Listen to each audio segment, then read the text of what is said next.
Kecha Turkmeniston yopdi, bugun Qirg'iziston yopdi yo'llarda. Chorva olib kirish bo'yicha Turkmeniston tranzit taqiqlab qo'ydi.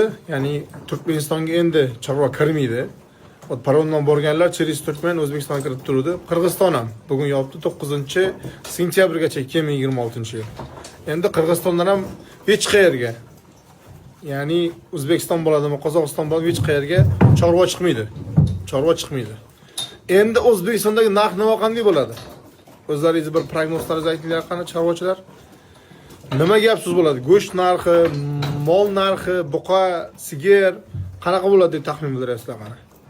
Rossiyadan bitta yo'l qoldi. U ham samolyot orqali, Belarusdan samolyot orqali, Yevropadan samolyot orqali, Xitoydan samolyot orqali. Tranzit hamma joy yopildi почти. Qozog'iston yopiq, Turkmeniston yopiq, Qirg'iziston yopiq. Qatdan kiradi endi O'zbekistonga mollar? Nima deb bo'laysizlar? Ya, levi yo'l orqali kiradimi? Yasharincha. Hech kimga aytmanglar. Davay, prognozlarni kommentariyada kutib qolaman hammadan.